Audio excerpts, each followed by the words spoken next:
এক কিডনি গ্রাম ও ভারত বাংলাদেশের কিডনি পাচার চক্রের নেপথ্য গল্প। অভাবের তাড়নায় সামান্য টাকার বিনিময়ে নিজের শরীরের গুরুত্বপূর্ণ অঙ্গ বিক্রি করার সংবাদ নতুন নয়। তবে একই গ্রামের অসংখ্য মানুষ একটি কিডনি পাচারের সঙ্গে জড়িত দালালদের খপ্পরে পড়ে কিডনি বিক্রি করার ঘটনা বিস্ময়কর এবং আশঙ্কাজনকও। জয়পুরহাটের কালাই উপজেলার বেগুন গ্রামে এমন ভুক্তভোগীর সংখ্যা অনেক। তারা জানান, নকল কাগজ তৈরি করে দাতা ও গ্রহীতার মধ্যে ভুয়া আত্মীয়তার সম্পর্ক দেখিয়ে তাদের সঙ্গে প্রতারণা করেছে ভারত বাংলাদেশের একটি চক্র। এই জাল দলিল অনুমোদন কমিটিতে জমা দেওয়া হয়, আর বিশেষজ্ঞদের মতে প্রায়ই এসব নকল কাগজে প্রতিস্থাপনের অনুমতি পাওয়া যায় বলেও জানিয়েছেন তারা। এই গ্রামের অনেক মানুষ প্রতারণার ফাঁদে পড়ে একটি কিডনি বিক্রি করে নিজের শরীরে একটি মাত্র কিডনিকে সম্বল করে বেঁচে আছেন। সে কারণে কালাই গ্রামকে বলা হয় এক কিডনির গ্রাম। সম্প্রতি কাতার ভিত্তিক সংবাদ সংস্থা আল জাজিরার একটি প্রতিবেদনে এমন তথ্য উঠে এসেছে। এতে বলা হয়, 2024 সালের গ্রীষ্মে ভারতে নিজের একটি কিডনি বিক্রি করে 3,50,000 টাকা পেয়েছিলেন জয়পুরহাটের কালাই উপজেলার বেগুন গ্রামের 45 বছর বয়সী সফির উদ্দিন। আশা ছিল এই টাকায় তিনি দারিদ্র্য থেকে মুক্তি পাবেন। তিনি সন্তানকে নিয়ে গড়বেন একটি ভালো জীবন। সন্তানদের জন্য একটি পাকা বাড়ি গড়ার স্বপ্ন ছিল তার। ছোট 2 মেয়ে 5 আর 7 বছর বয়সী, আর বড় ছেলের বয়স মাত্র 10 বছর। কিন্তু সেই টাকা বহু আগেই শেষ। বাড়ি এখনও অসম্পূর্ণ, আর শরীরের এক পাশের ব্যথা প্রতিদিন তাকে মনে করিয়ে দেয় এই স্বপ্নের জন্য তাকে কী মূল্য দিতে হয়েছে। এখন তিনি কাজ করছেন একটি কোল্ড স্টোরেজে দিনমজুর হিসেবে। শারীরিক অবস্থা আগের চেয়ে অনেক খারাপ।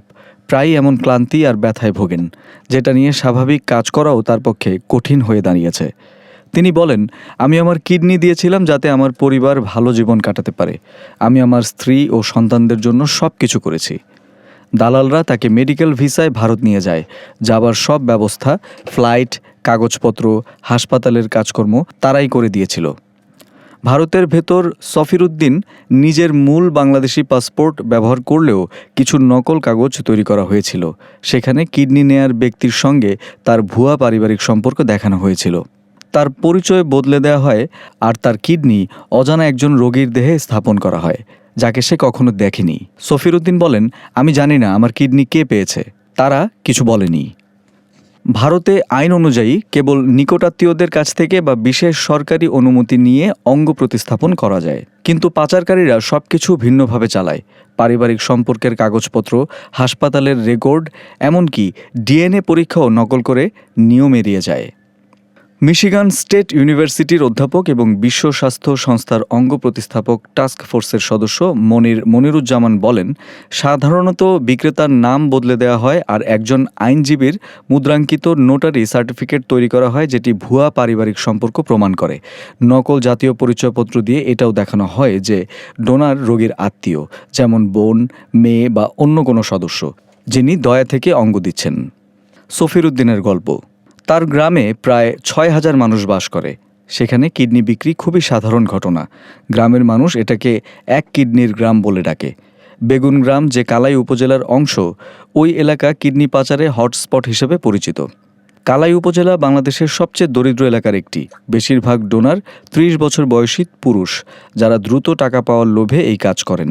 ওই গবেষণায় 83% মানুষ দারিদ্র্যকেই কিডনি বিক্রির প্রধান কারণ হিসেবে জানিয়েছেন। এছাড়া অনেকেই ঋণ পরিশোধ, মাদকাসক্তি বা জুয়া খেলার জন্য এই পথে নামেন। সফির উদ্দিন বলেন, দালালরা তার পাসপোর্ট নিয়ে আর ফেরত দেয়নি। অপারেশনের পর যে ওষুধগুলো দরকার ছিল সেগুলোও তিনি পাননি। তিনি বলেন, তারা সব কিছু নিয়ে গেছে। অপারেশনের পর দালালরা অনেক সময় ডোনারের পাসপোর্ট ও চিকিৎসকের প্রেসক্রিপশন নিয়ে নেয়, যাতে কিডনি প্রতিস্থাপনের কোনো প্রমাণ না থাকে। ফলে ডোনাররা ভবিষ্যতে কোনো চিকিৎসা সহায়তাও পান না। এই কিডনিগুলো সাধারণত বাংলাদেশ বা ভারতের ধনী রোগীদের কাছে বিক্রি করা হয়। তারা আইনি প্রক্রিয়ার দীর্ঘ অপেক্ষা ও কঠোর নিয়ম এড়িয়ে দ্রুত কিডনি নিতে চায়। ভারতে 2023 সালে মাত্র 13,600টি কিডনি প্রতিস্থাপন করা হয়েছে, অথচ প্রতি বছর সেখানে আনুমানিক 2 লাখ রোগীর শরীরে কিডনি জটিলতা দেখা দেয়। জ্যোৎস্নার গল্প। 45 বছর বয়সী জ্যোৎস্না বেগম জয়পুরহাটের কালাই উপজেলার বিনাই গ্রামের বাসিন্দা। 2012 সালে স্বামী মারা যাওয়ার পর 2 মেয়েকে, তখন 18 ও 20 বছর বয়সী তাদের নিয়ে চলা কঠিন হয়ে পড়ে তার জন্য। জীবিকার খোঁজে তিনি ঢাকায় গিয়ে একটি গার্মেন্টসে কাজ নেন। সেখানেই বেলাল নামের এক ব্যক্তির সঙ্গে পরিচয়, পরে তাদের বিয়ে হয়। বিয়ের পর 2019 সালে এক দালাল কিডনি বিক্রির প্রস্তাব দেয়। শেষ পর্যন্ত দুজনেই ভারতের একটি হাসপাতালে গিয়ে কিডনি বিক্রি করেন। এটা ছিল একটা ভুল সিদ্ধান্ত, বলেন জ্যোৎস্না। তিনি জানান, শুরুতে দালালরা তাকে 5 লাখ টাকা দেওয়ার কথা বলেছিল, পরে সেটা বাড়িয়ে 7 লাখ বলে রাজি করায়, কিন্তু অপারেশনের পর হাতে পান মাত্র 3 লাখ টাকা। জ্যোৎস্না বলেন, তাদের দুজনকে নিয়ে যাওয়া হয় ভারতের পশ্চিমবঙ্গের কলকাতায় Rabindranath Tagore international institute of cardiac sciences হাসপাতালে। বেনাপোল সীমান্ত দিয়ে বাসে করে নেওয়া হয় তাদের। এরপর হাসপাতালের কাছেই একটি ভাড়া বাড়িতে রাখা হয়। কিডনি প্রতিস্থাপনের জন্য দালালরা নকল কাগজপত্র তৈরি করে। জ্যোৎস্না ও কিডনি গ্রহীতার মধ্যে রক্তের সম্পর্ক দেখানো হয়।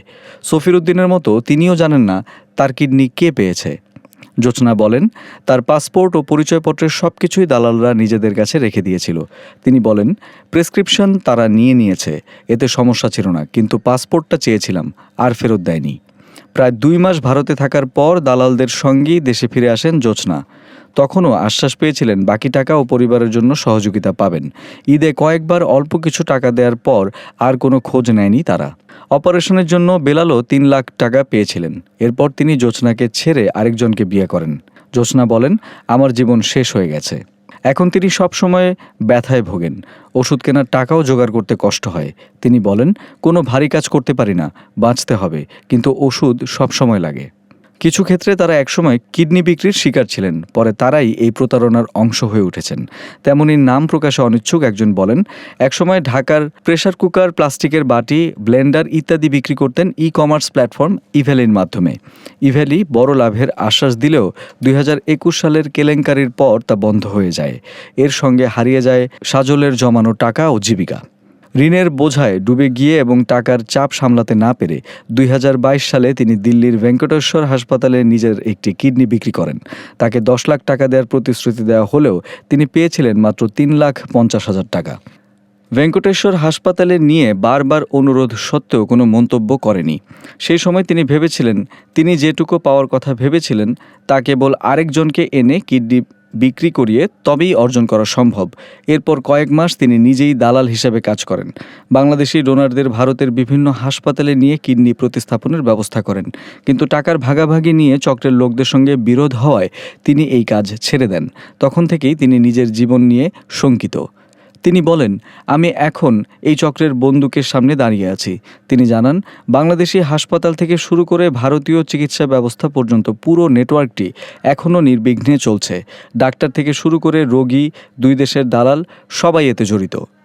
সীমান্ত পার হওয়া এই কিডনি পাচার নিয়ে কাজ করছে বাংলাদেশ পুলিশ।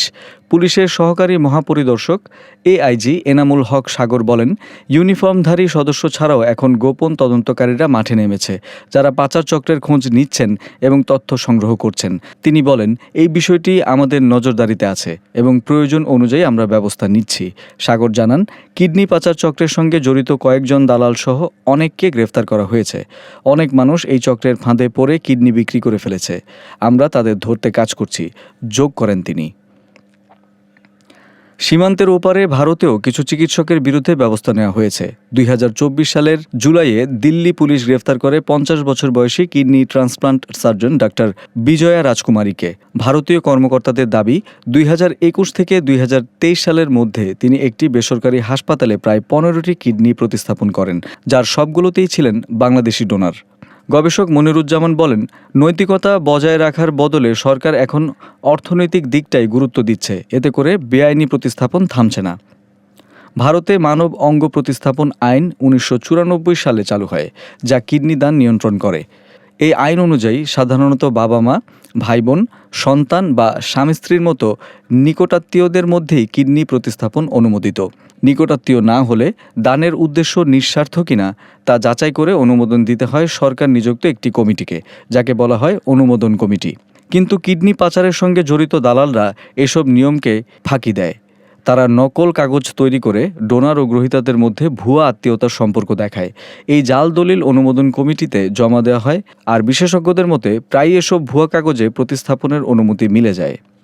ঢাকায় বাংলাদেশের পররাষ্ট্র মন্ত্রণালয়ের কনসুলার বিভাগের মহাপরিচালক শাহ মোহাম্মদ তানভীর মনসুর বলেন, কাগজপত্র জালিয়াতিতে বাংলাদেশের কোনো সরকারি কর্মকর্তার ভূমিকা নেই এবং তারা সব আইনি প্রক্রিয়া যথাযথভাবে অনুসরণ করেন। তিনি আরও জানান, ভারত ও বাংলাদেশের মধ্যে কিডনি পাচার ঠেকাতে কোনো তথ্য আদান প্রদান নেই। অন্যদিকে দিল্লির deputy police commissioner Amit Goel, যিনি রাজকুমারী নামে এক চিকিৎসক সহ কয়েকটি কিডনি পাচার মামলার তদন্ত করেছেন, তিনি বলেন, হাসপাতালগুলো অনেক সময় নকল কাগজ শনাক্ত করতে ব্যর্থ হয়, ফলে অবৈধ প্রতিস্থাপন হয়েই যায়। তিনি বলেন, আমার তদন্তে দেখা গেছে অনুমোদন বোর্ড অনেক সময় নকল কাগজ চিনতে পারেন না, তাই প্রতিস্থাপনের অনুমতি দিয়ে দেয়।